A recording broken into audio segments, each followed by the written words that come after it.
Hello, welcome. So happy to be here in the seat of holding space for you all as we will journey into the gorgeous space of Yoga Nidra.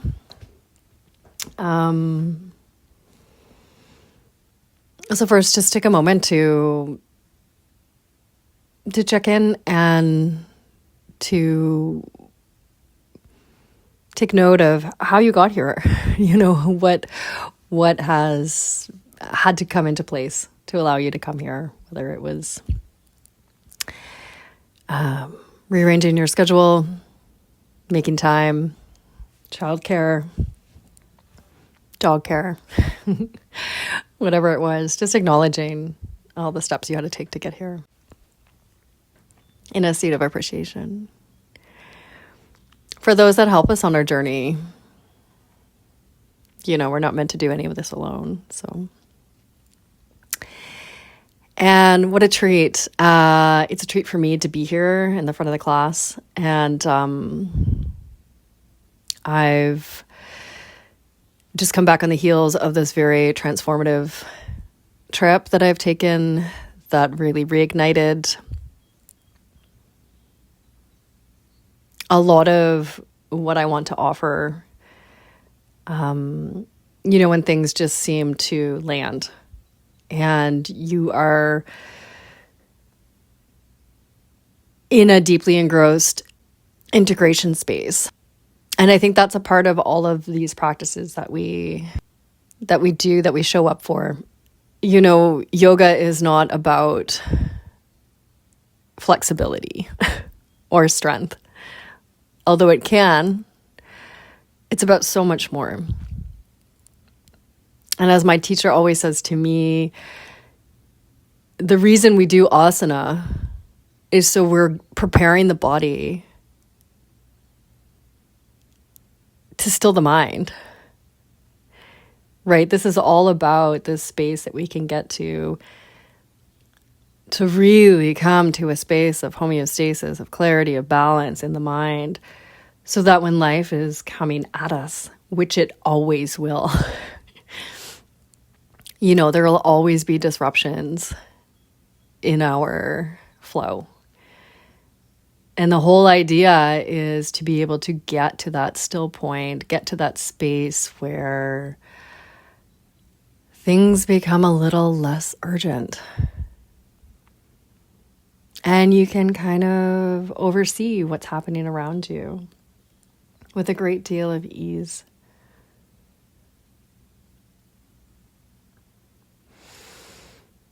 So Yoga Nidra, how does that help us? It's a phenomenal tool, honestly.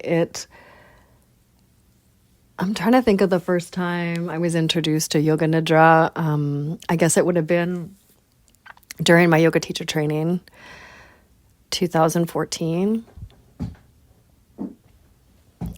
I remember showing up to this class and I was flying high. I was constantly just hovering slightly above the ground, just really moving so much. And, had a 2-year-old, had a 2-year-old business. I was just had no clue what it felt like to have my feet firmly planted on this earth. When you take a deep dive into the psychology and the philosophy of yoga, then you realize how tiny you are in the grand scheme of things. And you get touch points, right? You get little tastes of what it feels like to be still. And that's where the practice becomes important, because you want to have that space, those touch points of stillness, of clarity, of full discernment, of homeostasis, to be a part of your waking life. Not just when you're sitting in a meditation at home by yourself in your room.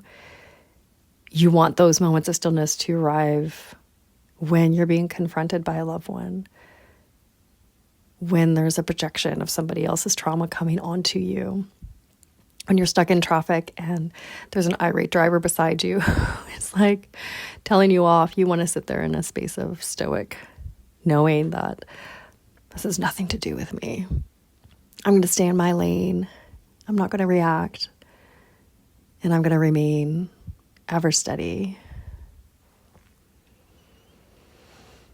So these glimpses become more and more impactful the more we do the practice. And because Yoga Nidra, I find anyway, in my own personal journey, Yoga Nidra is so nourishing because it's in a space of receiving. And if any of you are remotely like me, you give so much of yourself. You just outpour this space of providing experiences or making sure that the boat is not rocking, sailing it to calm shores all the time so that everyone around you feels safe, which in turn is your own sense of safety. But that outpouring of energy gets depleted. How can it not? So therefore, we're looking at cultivating stillness, and Yoga Nidra is receiving that stillness. So you just have to lie down and receive. Beautiful. That doesn't mean that there isn't effort in the receiving, and the effort comes from the sheer fact that you want to try to stay awake. That's hard. That can be a really hard task in itself because we are constantly moving, constantly doing, checking off our lists, have future goals that we're trying to obtain. So we're always in that state of movement. So when we're offered a place of rest, it's hard sometimes not to fully embrace that and just surrender. And it's also a good indicator that your body actually needs more rest than maybe you're offering up. So take a look at that as well. What's the quality of your sleep?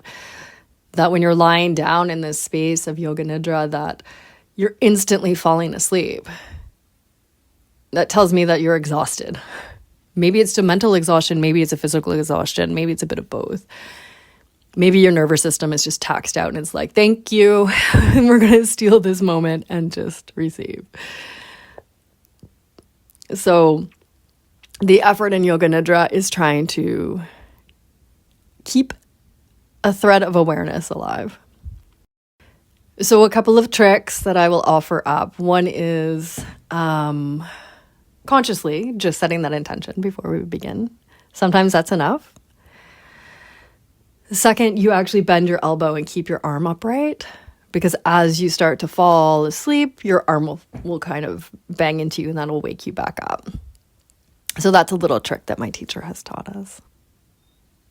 The body is constantly looking for a space of homeostasis and balance, right? So we can look at Yoga Nidra in 5 different realms. So there's the healing component when we enter into that delta brainwave. It's like non-REM sleep. That's the space of healing and rejuvenation, where the body is like, thank you. I don't have to think. I don't have to do. I'm not even processing my life through my dream state. I'm at a state of complete rest. And that's where deep healing comes in. The second is cognition. So it's allowing, the mind to sharpen. Memory, intellect, intuition. We're purifying emotions to increase emotional stability and understanding. Calming the lower mind, that space, that egoic space that wants to be our puppeteer. We calm that out and allow us to sink into that pure sense of inner wisdom. It also offers a space of transformation. The hugest, most profound piece of my yoga journey thus far has been the witness consciousness. So I note now, if I'm in a space of conflict with another person, I almost hover out, bear witness to their pain, their hurt, their suffering, why it is that they're acting in a certain way. Note my reaction to whatever they're offering up somatically. Is it in my heart? Is it in my solar plexus? Am I feeling it lower down in my root? Are they activating something within me? Recognizing what their trigger is causing within my triggers. And then, taking an overall glance at what is unfolding and being able to respond and not react. So important. How can you respond and not react? So the cognition piece is really quite important. Sankalpa. What is this magic word?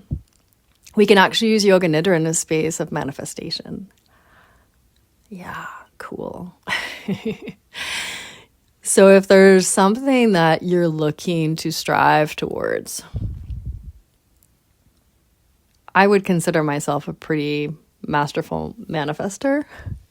I don't have any tricks. All I do know is that something that I'm bringing forth is for my higher good, for the good of humanity, and I can feel it. So I have a very visceral feeling behind my manifestation.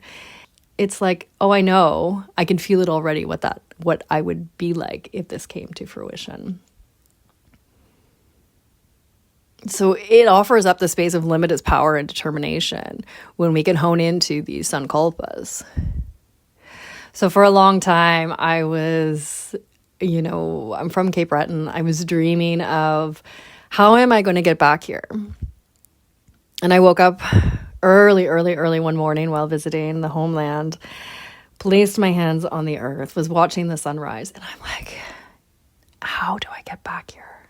How do I make this happen? And this little voice was like, oh, we're not going anywhere, and there's no urgency. So knowing that, right, there is no urgency behind whatever this goal is that I want, but I can feel it in my bones that this is going to come to fruition. How it's going to all unfold, I have no idea, but I trust. And it's a trust bigger than the how. How am I going to get there? It's a why do I want to be there? Because I can feel it within me that connection to this land is so profoundly deep that I will get there. And the last is spiritual awakening. So when we're able to rest in this yoga nidra state and land in our heart space, which is this part of self that is this golden egg of our existence. And the more we can land in there, the more that, you can almost start to catch a glimpse of the impertinence of life, how insignificant we actually are in the grand scheme of things, how these thoughts and patterns that flow in and out of our psyche just actually hold no meaning on the grand scheme of things. So I have this little practice that I do quite frequently, actually, is that when I'm faced with some sort of, issue or upset or circumstance, I often will say, what would my 80-year-old self do in this situation? And when I can transport myself, 35 years in the future, A, she gives less fucks. And B, she's always like, oh, honey, this is going to mean nothing when you're my age. So just enjoy the ride. Try to unhook from those deeper spaces. And understand, I heard the most beautiful analogy the other day, talking about existence, circumstances, experiences, life. And it's if we have a crystal glass, a clear glass, and you pour in some Perrier, San Pellegrino, whatever your jam is, Bublé. And you watch as the bubbles rise. So the bubbles are our experiences. And they start at the bottom and they make their way to the top, and you can see them on their journey, and then they evaporate and they're gone. To the point that the longer the water sits there, the less bubbles there are till you get to a place of stillness. Wow. And just think that every person that comes into our life, every experience that we have, positive, negative, joyful, sorrowful, they're all just little bubbles in this glass, and they will eventually make their way to the top and dissipate. We're all just fragments in time. So please love deeply, do good, be honorable, live with integrity, live with honesty, live with conviction, and let Yoga Nidra guide you there.